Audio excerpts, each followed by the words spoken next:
topic in the list is about the Helm charts. During the Linux module itself, we talked about the package managers. So when you say managing a package means you can able to install, remove or update packages on your Linux machines. Like you must be using your yum package manager or DNF package manager or APT. These package managers are applicable at the node level for any Linux machine or any working node. If you want to use a package, you can able to use this. Consider a scenario. I'm working on Kubernetes cluster with node 1. Like this, I have some number of nodes available in my cluster. I want to install a package and that package should be applicable to all the nodes. If I rely on all these machines are of Linux only, right? We are using Ubuntu machines, right? So if I want, I can able to use apt package manager to install the package or uninstall in each and every node. It is possible, but it is not recommended to use such package manager when it comes to the cluster. Why? Because here we'll be having a number of nodes. Practically, I don't want to handle the packages at the node level. I want to handle at the cluster level. So for that, what we use here is we use Helm charts. So Helm charts are nothing but the package manager for Kubernetes cluster. So using Helm chart, you can able to perform all these activities. You can able to install, uninstall or update any packages at the cluster level. If you use this package manager, the package whatever you're going to manage, let's say if you want to install one package means it can be automatically applicable to all the worker nodes because that installation happens at the cluster level. So this is what the basic idea behind this Helm chart. And Helm chart is not part of your Kubernetes. Okay, it is a separate package we have to install. And once it is available, using Helm, you can able to install any other packages. Let's say, for example, I want to install or work on some Kubernetes dashboards. Like in our environment itself, if you can see here, we have EKS service, Elastic Kubernetes service, right? So it is a managed service. And in managed service, we have some intuitive dashboards. Like if you want to create a cluster, Kubernetes cluster using this Elastic Kubernetes service, you can able to get into this dashboard and understand the cost, the pricing details for each and every component. Like control plane means a master node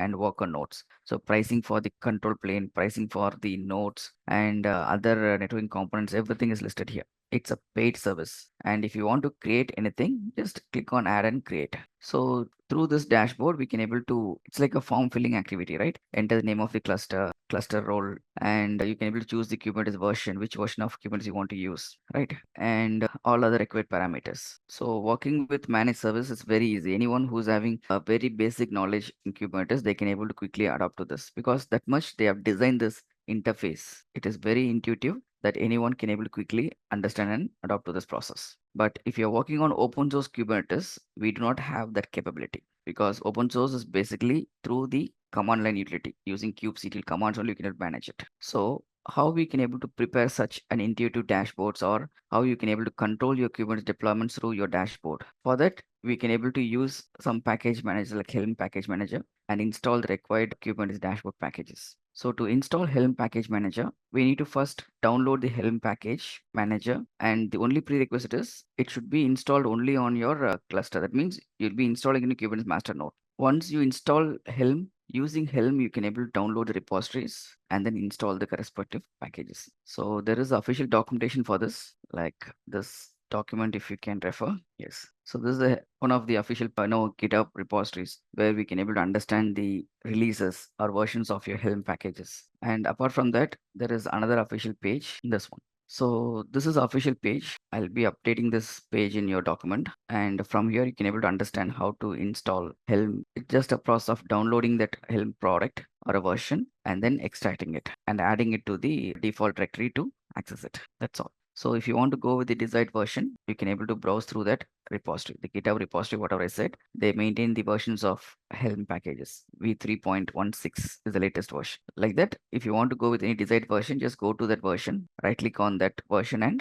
download that tar file and then extract it. Upon extraction, you can simply update that executable in the user local bin directory. So only prerequisite is Helm can be installed only on your Kubernetes master node. So it means your Kubernetes components starting from your API server, your scheduler, etcd, and what else, your controller manager, everything, all your Kubernetes services should be up and running before you install this package manager. This is the only prerequisite. Okay, and let me show you one documentation for this. Like if you can see this document here, I have just prepared this document to install and configure this Helm package manager. So using this w8 command, you can able to download the package. From where you can get the link means just go to the desired version. Click on this desired version. It will take you to this page. And from here, you can simply right click on that particular version and copy the link address. Okay, go with AMD64, Linux-AMD64 version and copy the link address. Once you get the link address, you can able to use the wget command to download that package. Once the package is downloaded, you can simply extract that package. Upon extraction, you'll be getting the executable called Helm. Just move that Helm executable to this user local bin directory, so that it can be executed as a service in to manage other packages. So once the Helm is enabled, you can able to install any packages that you want to deploy through Helm. Like we have some packages like Kubernetes, we have something called Prometheus, Grafana, or any other pod deployments can be done through your Helm here. But whatever the product or package you want to manage through Helm, Helm uses 5 important steps. The first step is, I'm talking about installing the packages using Helm. Assuming that already Helm is installed, it is up and running on your machine, Kubernetes master. Once Helm is available, if you want to install any other packages using Helm, there are 5 important steps. First step is to add that repository. It is something like a process of downloading the repository of the package. Like here in this case, Kubernetes Dashboard is one of the packages repository. We're just going to download it and then we are going to install it. Once we install, it will be creating one service out of it. Okay. And if you want to access that service through your web browser, you have to expose it to NodePort service, right? Not to expose it to internet, we need to create one NodePort service. So we have to update the service which we just installed, configured to NodePort service. And once the NodePort service is configured, you can able to understand using the external IP address of the machine and the port number, you can access that now. Once the service is created, user can able to access that service through web browser. So in order to access the service through web browser, we need to provide some user authentication. So here comes the very important concept called security, Kubernetes security. How we can able to enable security in Kubernetes. So for example, consider I have something called a role-based access control. So that role, it can be applicable at the cluster level or at the namespace level. So this service, whatever we have created, it will be applicable at the cluster level. So we'll be creating one service account, and using that service account, we can able to access the dashboard. But once the service account is created, it is just a process of creating the ID for authentication. Okay, once the user is authenticated, what level of access they have, that authorization has to be provided by using this role binding. So this is what we call it as a role-based access control. So using the same kubectl create command, we can create a cluster role binding and we can able to provide the access, dashboard admin access to that particular service account. Once we give access to that service account, through that service account, we can able to log into the dashboard. And to log into the dashboard, we need a token. It's like access token. Once you get the access token using the public IP address of the machine followed by the NodePort value, you can access that service through web browser. So this process is common for any package you try to install in through your Helm. First step is to download the repository. Second step is to install it using Helm. Once it is installed, you'll be creating the service. That service should be updated with the NodePort service. And once NodePort service is ready, you are going to create a service account along with proper authentication.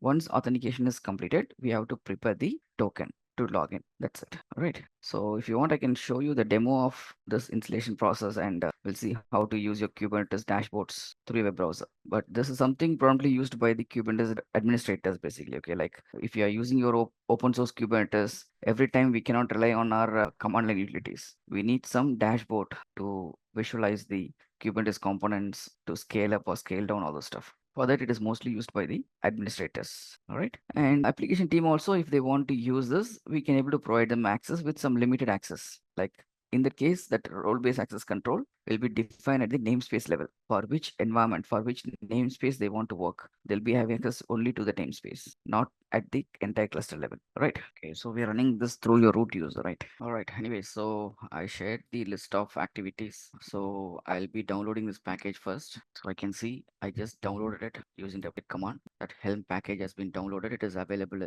in this root directory. And using this command, I want to extract this. And upon extraction, you can able to see there is a folder called Linux AMD64. Within that, you can able to find Helm. This is the executable. So you have to move this Helm to the user's local directory. So just run the command, move command to move that package to that directory. Okay. just moving that Helm to user local bin folder. Once this is done, we can able to run Helm from any desired path. Installed Helm, and now using Helm, we can able to install the required packages. And these are all the available Helm commands. A lot of commands, okay. It is not just for installation. We can able to perform all sort of package management using Helm. So let's start with this Kubernetes package. So use this command Helm repo add command to add this Kubernetes dashboard. So once this is added, the next step is we have to install that dashboard. Okay, Helm install Kubernetes -dashboard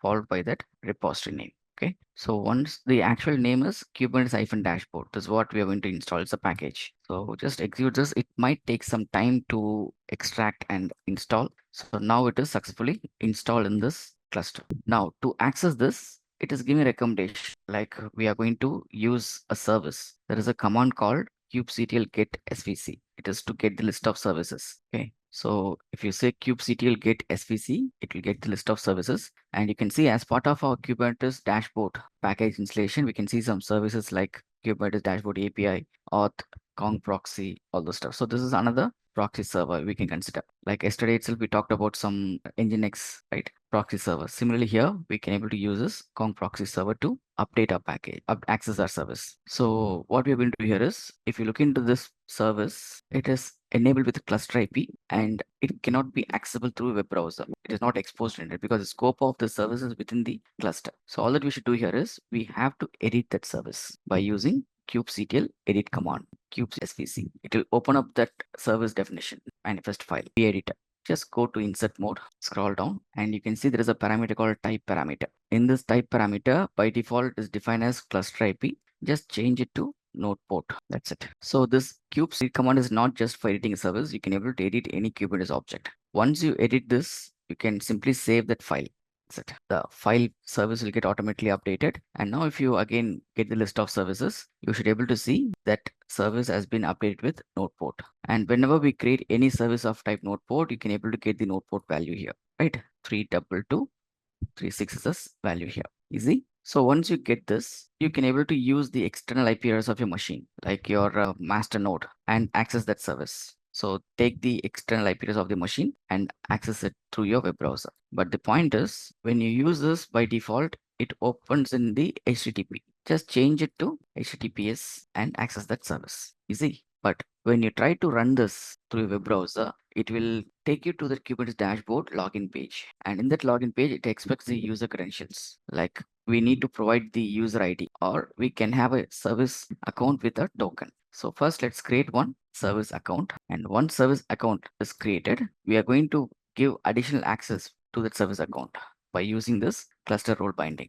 kubectl create cluster role binding followed by the role. What are the roles you want to assign? So I'm going to give a complete admin access to that service account called dashboard, right? So the role is admin role here. So once you provide this access, you can run the command kubectl create token followed by that service account. So this command will simply create one access token. So this is a token that you need to provide while accessing your service through web browser. So now let me go to my Kubernetes master node, take the public IP address of the node, and if I use a public IP address here, followed by the number, port number 32236. Okay, so if you simply execute this through a web browser, you can see it says a bad request. A plain HTTP request was sent to HTTPS port. Why? Because this proxy server port is 443, which is HTTPS port, right? So we cannot use HTTP there. So just change it to HTTPS and then run that service. Okay, just proceed with this. Now you can see it is saying like Kubernetes dashboard and expecting the token. So the token, whatever you generate here for that service account, you can simply enter this token, right? And sign into that account. That's it. So once we log into this is how your Kubernetes dashboard looks like. Okay. So through this dashboard, you can able to explore all the Kubernetes services, like starting from the namespace level. Like if you can see here, we have default namespace. Yesterday, we have created dev namespace. And in the dev namespace, we have deployed only one pod. And in default namespace, we have created different components like daemon sets, deployments, pods, everything, right? So if you click on that object, it will take you to that object description, like what exactly it is defined, like daemon set, fluent yes. Get into that. You'll get the complete properties of the resource. It is something like a describe command which we use in kubectl. Okay, so this daemon set is a name and it is using the image nginx and it is running on 2 instances because we just have to work on nodes. And these are the pods that is running in these 2 instances and along with the node name and the status, right? Similarly, if you want to explore the deployments, these are all the deployment objects created. Like we have prepared nginx deployment object, right? It's available here, which is created with one replica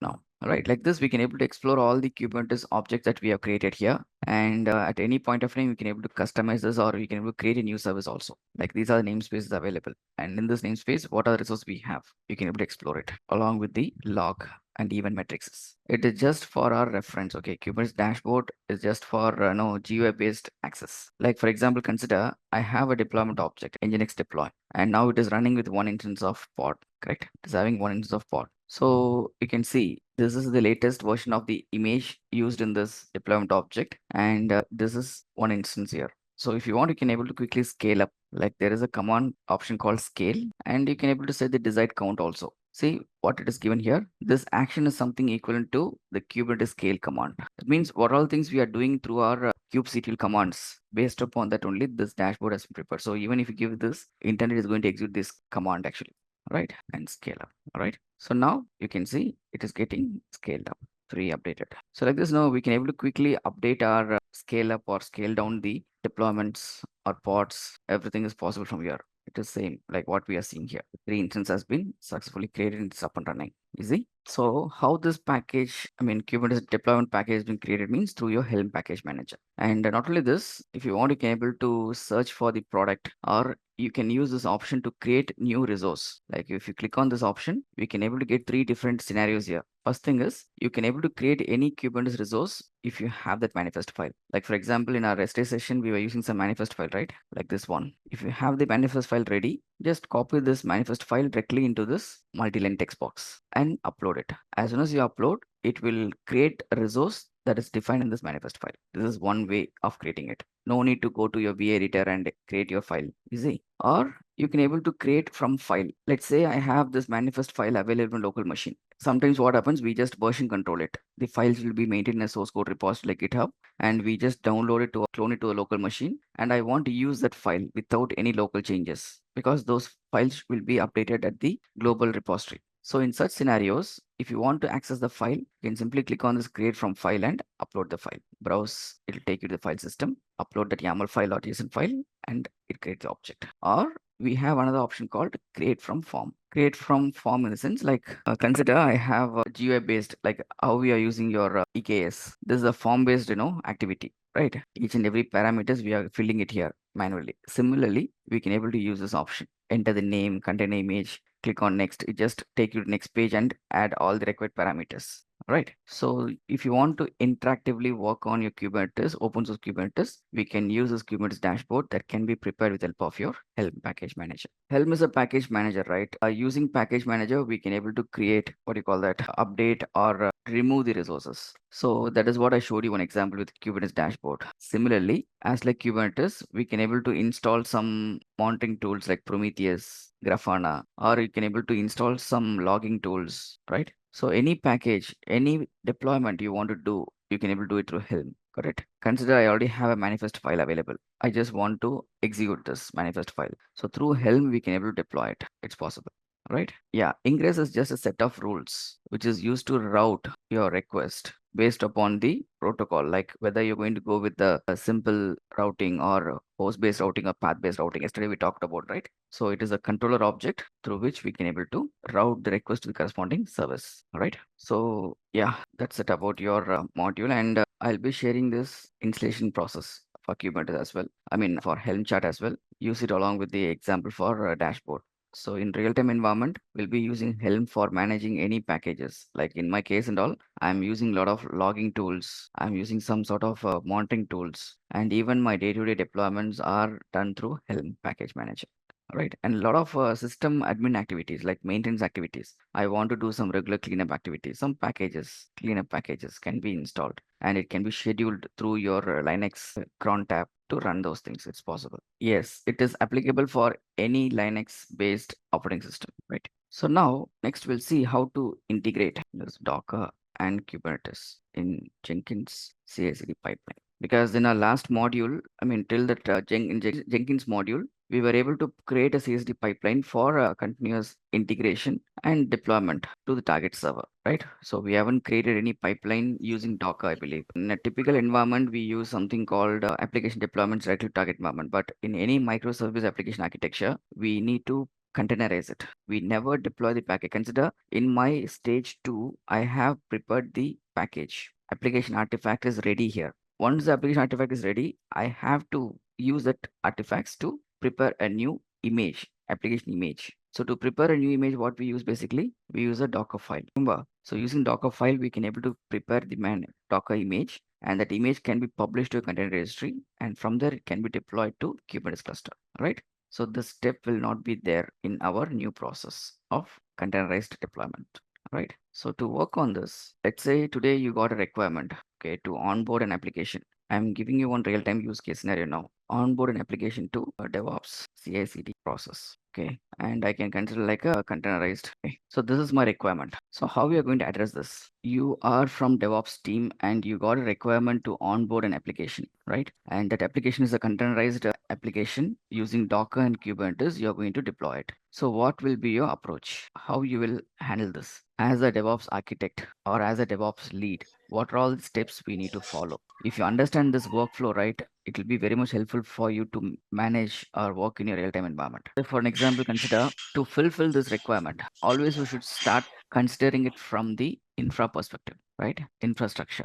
So what are all the servers needed to implement this? In that server, what are all the tools we need? Okay. And how we are going to integrate, correct? Server integration. Like say, for example, if you're using some servers means how we are going to integrate those servers. What is the purpose of the servers? If you want, I can able to have the servers needed along with the purpose there. And once you fulfill this infra perspective, then only you can able to consider on DevOps perspective, like DevOps C pipeline. As you all know, CSD pipeline means it's composed of various stages. So what are all the stages you're going to have in your pipeline? What exactly you're going to do there in each and every stage? Based upon this, we prepare the pipeline template and it will be shared with the application team for onboarding the application, right? So now to run this pipeline, I need my infrastructure, right? What we are going to decide here. Directly, we cannot jump into the strategy or creating a manifest file. Of course, manifest file is just an input for your deployment. Okay, and the configuration of application, everything is just an input. But if you formally approach this scenario, you have to take care of all these things.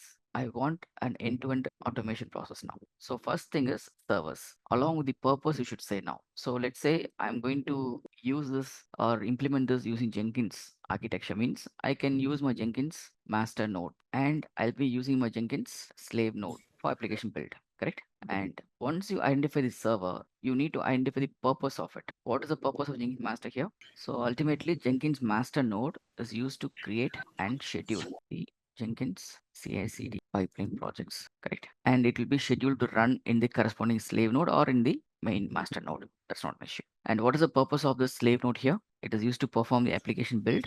That means it creates application artifacts. And what else we do here in slave node? In our Jenkins module, we just use the Jenkins slave node to perform the application code compilation and create the artifacts, right? That's what we did. Now, even if you can see or revise your Jenkins module there, I made that point very clear. So your slave node is just for application build activity, correct? So this is what we are going to consider here also, correct? The purpose of the server is to perform application build. As part of the application build, we create the artifacts. And once artifact is created, what is the next task? Are we going to directly deploy this artifact to the target node? No, we have to prepare the application image out of it. So to prepare application image, we need Docker engine. So where we are going to actually create the image, in which server we are going to create it? Are we going to have one more server for managing the Docker images? Not necessary. We can able to perform the create application image, right? Based upon the artifacts, there itself we can create the application image. Once application image is created, what else we are going to do here? We are going to publish it to the container registry. And from there, we're going to deploy to Kubernetes cluster. So it means in my infrastructure, let me put it here directly. Okay. So in my infrastructure, apart from the Jenkins slave node and master node, I'll be having one more server called Kubernetes master, and we can have Kubernetes worker nodes like worker node 1, worker node 2 kind of thing, correct? So the purpose of Kubernetes master node is to create or schedule pods for deployment.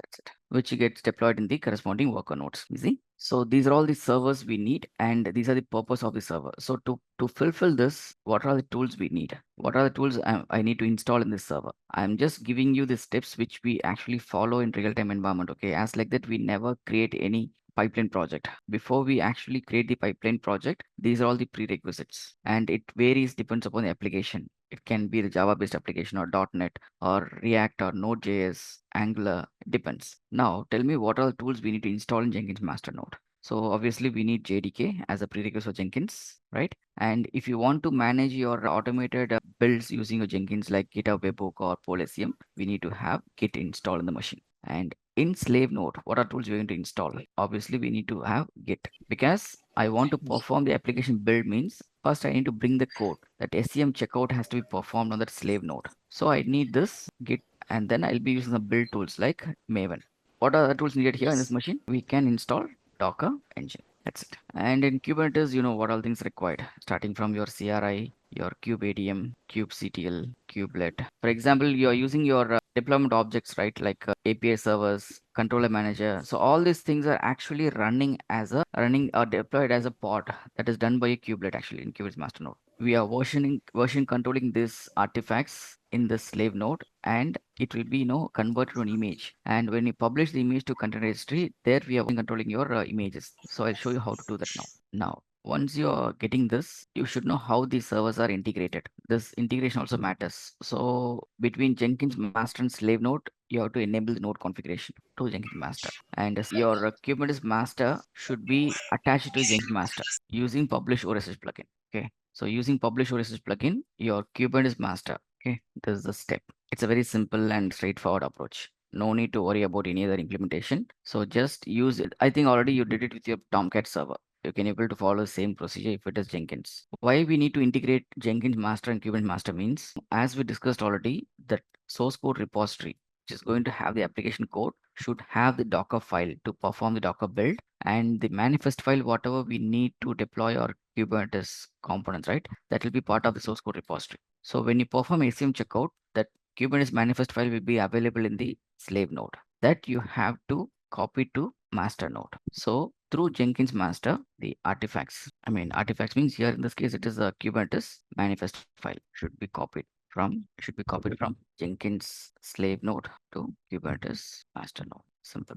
And how these things are connected means using SSH connection. And you know what are the things required for SSH connection, right? So these are the things we need to enable the SSH connection between the servers. Easy. So now once we have this integration ready, okay, then we can able to plan for our automation. So as part of your CI/CD pipeline, we are going to integrate this Docker and Kubernetes, right? Already we have integrated our build tool. Our Jenkins slave is integrated with all the build environment, but now we are going to attach one more entity like your Docker and Kubernetes. For that, you need to take care of these process. Now, apart from this, on application perspective, the repository. So what are things you're going to maintain in the source code repository? Usually developers will maintain the source code here, right? That's what we have seen in your earlier sessions also. Like if you can compare it with your previous Jenkins module, I have shared the source code repository. In that repository, we have maintained our application source code. Based upon that, we perform build. Once the build is complete, the artifacts is promoted to the target environment. But now we are going to containerize this application artifacts and deploy to Kubernetes environment. For that, what we're going to do here is we are just going to have the requirements, like we need to update the source code repository with the Docker file and the Kubernetes manifest file. These are two additional content that has to be updated in the repository. So let me update that. You can use the same repository for your reference if you wish. So now if you can see here, we have pom.xml file that defines the properties of the build, right? What type of artifacts we need to create, what are the dependencies we have, that's fine. But now in our workflow, we are going to integrate Docker and Kubernetes. For that, we need to update this Docker file and the Kubernetes manifest file, right? So your source code.xml. So these are all the entities that is required to be maintained in source code repository. So don't worry, it is something maintained by the developers. So you'll be getting the application source code URL. All that you can do here is you can integrate in your pipeline. I'll show you how to update the Docker file and Kubernetes manifest file for your containerization and deployments. All right. Now coming to this pipeline. So what are all the stages you're going to have in this pipelines now? Based upon all these requirement, all these prerequisite, we are going to prepare this pipeline now. right? So pipeline composed of various stages. So what are the stages we're going to prepare? Okay, SCM means like SCM you're saying, right? In my build server, this slave node is considered as my build server now. In this build server, I'm going to install the application build tools as well as Docker engine. We are going to application image, correct? So once the application build is completed, what we get here as part of it, we'll get the application artifacts, correct? So based upon the application artifacts, we can able to application, or I can say like a Docker build, right? So let's say I have some war file created like my web app .war. This artifact's been created as part of my build. Now, as part of the Docker application build stage, I can able to create Docker application image. It is just a process of containerizing, right? Once the image is ready, what is the next step? So to directly we cannot publish, so we have to log into Docker Hub here. Once the login is successful, you can publish the image to Docker Hub. Possible? Once it is published, as part of the next stage, we'll be deploy to Kubernetes. I'm going to publish to container registry, and from there I can able to deploy to Kubernetes cluster. Correct. And once application image is prepared, how we can able to version control or manage it in our container registry. So we prepare the image through Docker CLI, and we log into container registry, and from there we can able to publish to container registry. So publishing the image to container registry means it is a process of managing a version, controlling your application images in a registry, and it acts as the input. Let's say Docker Hub acts as the input for your application image for deployment, right? Yeah, we have given, even if you can see the notes here, right? So we have a detailed notes about the Docker module. So you can able to consider from this level. So I was talking about this process. Using Docker build, we can prepare the image, and once the image is ready, we can publish that image to container registry by using Docker login and push command. All right, so we are in the process of creating this pipeline. Okay, so I'm just giving you the picture like how the application can be onboarded to our DevOps process, especially if it is a containerized application, right? So what we're going to do here is first we'll see how to prepare this source code repository with the Docker file and Kubernetes manifest file. Okay, so during our Docker module itself, we were using the Docker build command. If you remember, I can show you this approach. Remember, while talking about the Docker build, we were using this file. So this is just to copy the artifacts from the application artifact directory into the container volume. So this is what the content of our Docker file, which we are going to maintain in our repository. Okay, and the next thing is about the manifest file. So when we talk about the Kubernetes manifest file, like .yaml file, something like this. So what we're going to do here is, in this manifest file, we are going to create a Kubernetes deployment object as well as NodePort service for deployment. So these are the two entities. Of course, as part of this, we'll create a deployment, we'll create replica set, and we'll create something called pod instances, right? So all these four components has to be created through this manifest file. So already in our Kubernetes module last week and all, we were discussing about the manifest file, right? How to prepare the manifest file to create the deployment objects, all those stuff. So you can use the same manifest file here also. So for an example, I'll just take it from there now. 1 minute, let me show you again. So what I'm going to have here is it's BI, right? Docker file is just to have these image definition, and our Kubernetes manifest file, it is going to create these objects. Okay. So the purpose of NodePort service is to access this through a web browser, right? Expose our ports to internet. So to prepare these objects, you can able to refer to this manifest file here.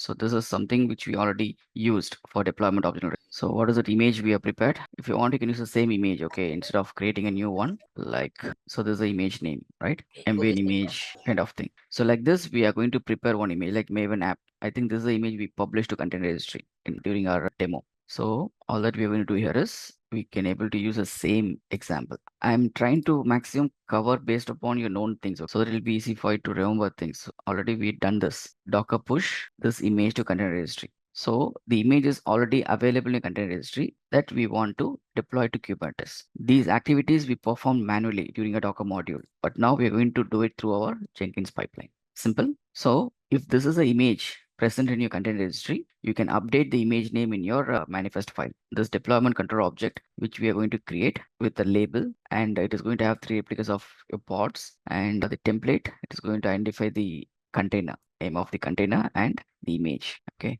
So if you want, you can have the same image, or you can prepare the new image as per your need. And once the deployment object is created, we are going to create a service definition. So the name of the services looks like ETA NodePort service, and the label for the service, and then the selector.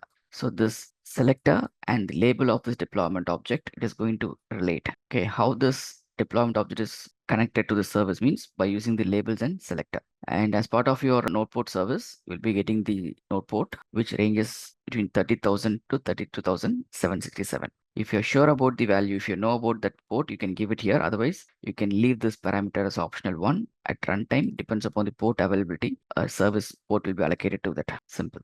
So now these are the two files we are going to maintain in our repository. Easy. So usually we can control it through your Visual Studio Code, but for the sake of this demo, let me create directly here. So this is your Docker file. So you can first clone this repository local machine, and from your Visual Studio Code, you can able to connect to this and commit all your changes. Right. So let me prepare the Docker file. And next thing is the deployment. I can give the name of the file, something like this. So now that we have prepared our repository, once the repository is ready, our work is almost done. So next step is we are going to prepare the pipeline stages. So what are all the stages we're going to have in our pipeline now? So we are good with the SDK code and application build and identifying slave node. Everything is fine. What about the third stage? The third stage should be your application image build. I can consider it as a Docker build. So we can update this. I can keep it at the end. Okay. So let me create a stage here. So in this manifest file, this is the image name, right?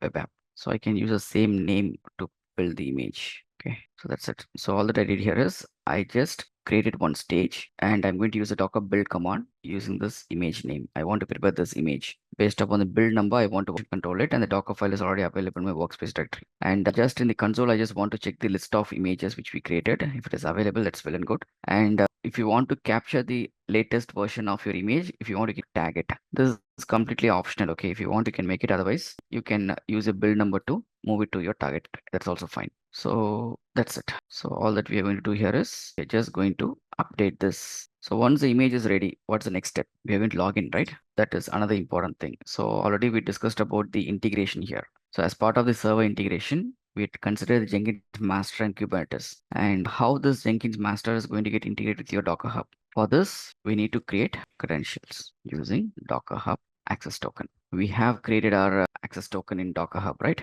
It's same. Just go to your account settings, and from there, you get into this security tab. You can see something called person access token. Just create a one. Like I can create it for your batch now, SK DevOps, and let it be for 30 days and bit access. Easy. So this is what the access token I need to generate. Okay. So once I get this token, let me copy this to my reference here. Okay. So we are not supposed to directly hard code these Docker login ID and the credentials in our pipeline. For that, we are going to create one Jenkins credential. So you need to log into Jenkins credential manager and create one Jenkins credential with these two parameters, and use that credential name in your pipeline script. That is recommended. As an environment variable, you can able to handle it. So first, let me log into my Jenkins machine. We do have Jenkins server, right? Where SKA slave node. Okay, let me start my Jenkins service, Jenkins master and slave node.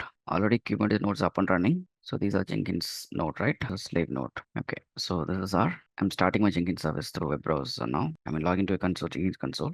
So I can see my slave node also it's up and running. So this is a pipeline project. I think I have enabled.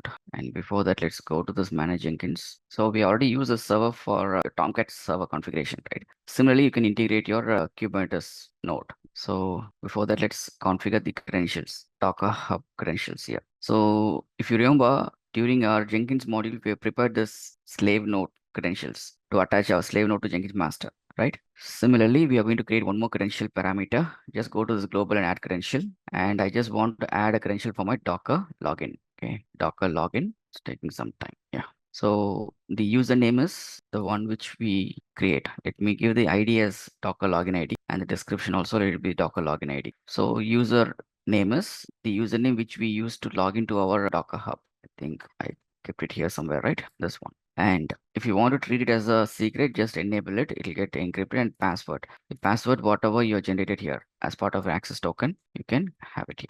That's it. So while creating a credential, use a credential type as username with password. Earlier, we were using this SS username with private key for our slave node configuration and Tomcat server configuration. But now this is a Docker Hub. You can use username with password. Similar to more, if you want to work with your GitHub credentials, also you can use the same parameter. And enter the username, your login, Docker Hub login account ID, and then the access token. Create this. Okay. So this is available now. We need to use this ID in our pipeline. for managing the environmental variables. So now let's get into our system configuration. And here we are going to add a Kubernetes cluster using publish OS plugin. You can add a Kubernetes cluster here. So for that, so remember how you attached your Tomcat server to your Jenkins master. We need the user, right? So you can create a user profile here. You can follow the same instructions whatever you used for your previous Tomcat server. That's not an issue. So for example, you can use your user add command to create the admin user. In Kubernetes master node, I'm preparing one DevOps admin user and log into the DevOps admin user and prepare the key pair. All these things you should be aware of. We did this during our Linux module. Even in Jenkins mod also we did this. And then prepare the authorized keys and ensure that that key is accessible only by the owner of that key. So just change the access mode, right? Now we got the keys available. Once key is ready, we have prepared this DevOps admin user. And now as a DevOps admin, I should be able to access my Kubernetes cluster. If I say kubectl get nodes, I should get the node details, but it says connection refused, could not get the current server API group listing and all. Why? Because this DevOps admin user is not having access to Kubernetes to run the kubectl commands. So what we should do here, how to give access to this DevOps admin user with Kubernetes. So if you can go through our Kubernetes installation procedures, we used kubeadm init command, right? So as part of kubeadm command, once the control plane is initialized, we have created the home directory for that user and copied the Kubernetes config file to that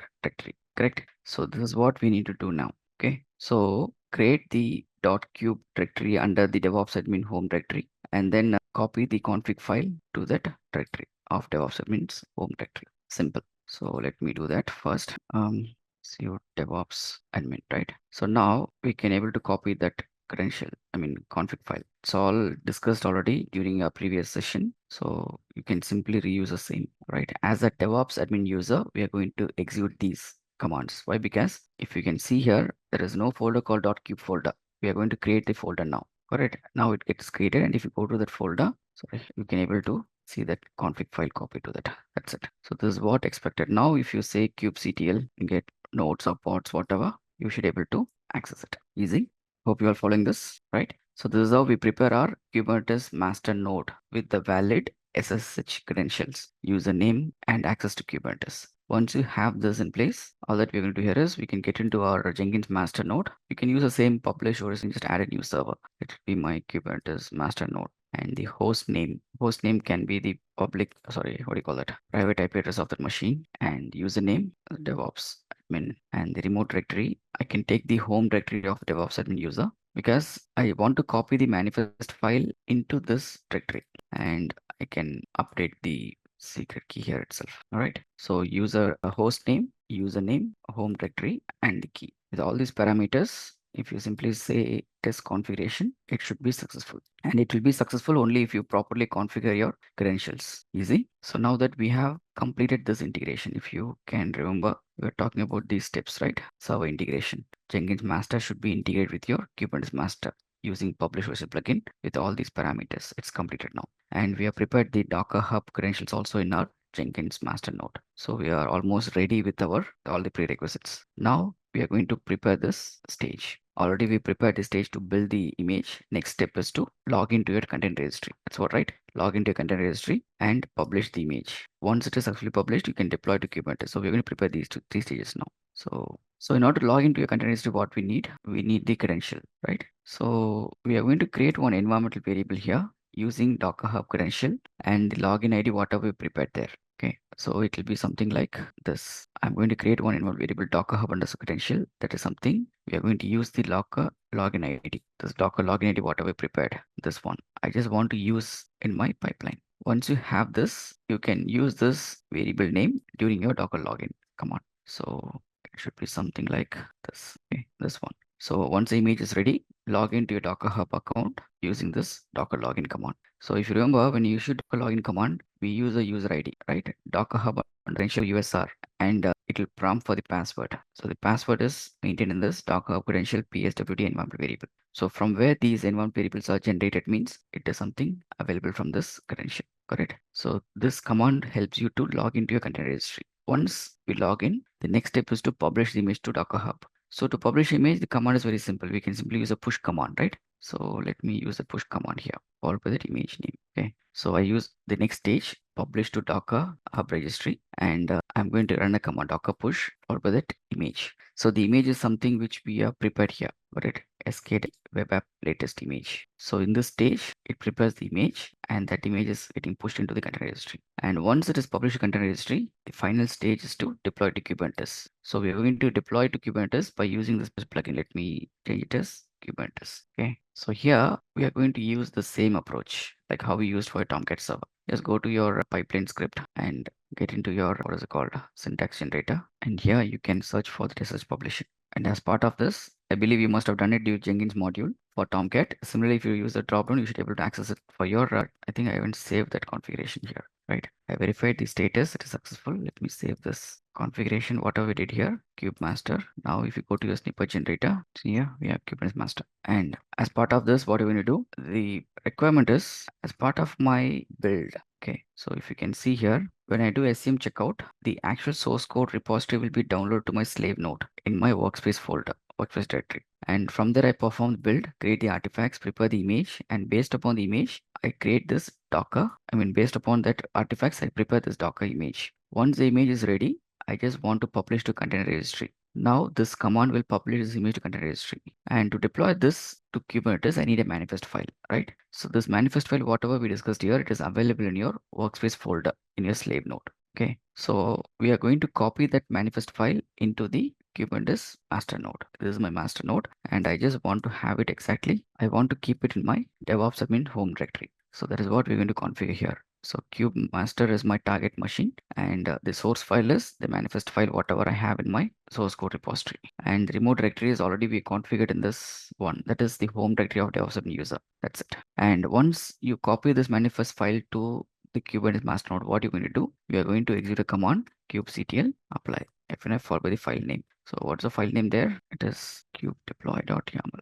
That's it. So kubectl apply -f followed by the file name. This file is available in my DevOps admin home directory. So we'll connect to this machine, copy this manifest file to the target directory, and run this command. So we got a script here, and it's what we are going to update. Sorry, easy. That's it. Your pipeline script is ready now. So now if you consider these stages, right, there are nearly 6 stages. Out of these 6 stages, you can see we have these many servers. So Kubernetes master node, the worker node is just for deployment purpose. Just to run the last stage, we need this cluster. The very first 5 stages can be executed with these two nodes itself, right? SCM checkout, Maven build, Docker image creation, login and publish. All these activities can be performed from your slave node itself. Okay. So that is how in real time, right, we'll be having 2 different workflow. One is for your build pipeline, and another thing is the release pipeline. So you can able to version control your images in your container registry, and you can able to trigger your release cycle separately. So I think we are good with this script now. Okay, so you can simply refer this in your project. All right, so that's it. So build number 14 is triggered now. Yes, so this job is completed. So here, this job was started by this user manually, and it is running on the slave node. It has created this directory in your slave node. If you go to your Jenkins slave node here, in this home directory, you should have a workspace folder, and there you can see the project folder with this directory. So we have added these 2 files recently to our repository, right? So this SCM checkout stage has downloaded the incremental changes from the source code repository into our workspace folder. It's available now. And as part of the application build stage, that is the second stage, we have performed the application build. Means it should compile the source code, perform the automated unit testing. We have enabled JUnit testing in our pipeline, project. So it has performed the automated testing, and it has created the artifacts, right? So if you can see your Jenkins slave node, the target folder, you can able to find that artifacts available. Now, not only that, here we can able to see the third stage. It is going to perform Docker build image creation process using the Docker file. So as part of my source code repository, I have a Docker file with these 3 instructions from copy and then expose, correct? This file, which is now present in your slave node. Okay, it has execute this file and prepared this image. So while preparing the image, I use the Docker build command based upon the build number. So it is one of the best practices. Okay, while creating an image, we use a build number to version control. It's something like adding tags to your image. Okay, and if you want, you can able to directly push that to your remote repository. I mean your GitHub Docker Hub repository, or you can able to assign with the latest also, not an issue. So that's what happened here. So now if I say Docker images, you should able to see these images are created. That's what you can verify from your console also. Easy. Now once this is ready, the next stage is log into container registry and publish the container registry. So it is something here. Let's log in to Docker Hub and publish the image. So skwd web app.latest should be published to your Docker Hub registry. So if I go to my Docker Hub registry there, where is it? You can see this has been published. Easy. So this version has been published to this one. So 4 stages are completed. Finally, the last stage, it is to deploy to Kubernetes cluster. It is connected from your host machine and able to configure the settings, whatever we define in SSH publisher. So now if you go to Kubernetes master node, let's run it as a DevOps admin user itself. kubectl get deploy. Can you see this? Looks IET deploy. So this is the object which we have created through our manifest file. If you can see the manifest file, there's a deployment project we were creating. And before that, if you see the home directory of this, you can find that manifest file copied. So this copy action was done through your SS publisher. It has copied that manifest file to this directory. And from here, it has that kubectl apply command. And as part of that, it has created the deployment object. So as I said, through this manifest file, we're going to create a deployment object, replica set, and the pod instances. So if I say kubectl get replicas set, you should be able to see the replica set for your deployment object and also the pods. The 3 instances of pods should be available up and running. Easy. Now, if you want, you can verify it in your Kubernetes dashboard also. Like we have prepared a dashboard, right? So it's expired because session timed out, right? So if you want, you can generate a new token and access it. So let me handle it from here. And cancelled. See, you can see the deployment of latest deployment is deployed here just 7 minutes ago. So at any point of time, you can able to scale up or scale down these instances. So it's running in our, you can able to visualize it through your dashboard. Like for this deployment object, what are all the replica set we have created? This replica set with 3 instances of pods up and running, right? And the pods are running in its own worker node. Like out of 3, 2 instances are running in worker node 1 and this is in worker node 2. Easy. I'll share this document. Okay, I hope it will be very much helpful for your project also. So how we started our work, starting from the requirement analysis, preparing the infrastructure, preparing the tools, preparing server integration, identifying the dependencies, identifying the actual number of stages, right? So this is the core objective to onboard the application. Okay. And apart from this, like for example, if you want, you can able to enhance it. Enhancement means like during our Jenkins module, we talked about our email notifications and all. You can able to enable the post build actions and attach your email notifications. Like let's say during your build failure or SCM checkout failure or deployment failure, at any case, if the job fails, you should be able to send the notification to the concerned user. If it is successful, it is not mandatory, but for failure cases, you have to notify the user. So if a deployment is successful or if the build is successful, you can able to notify the users. Like that, you can enhance your script. You can able to implement some approvals process also if you want to enable your continuous delivery or deployment approach. For continuous delivery approach, before you deploy, let's say this is something your non-prod cluster. Once your deployment is completed and tested in your non-prod environment, from non-prod, if you want to promote it to your production environment, you can enable your approval process, right? So like this, we can able to enhance your pipeline scripts. See, that's it. I'll be updating this document in your repository.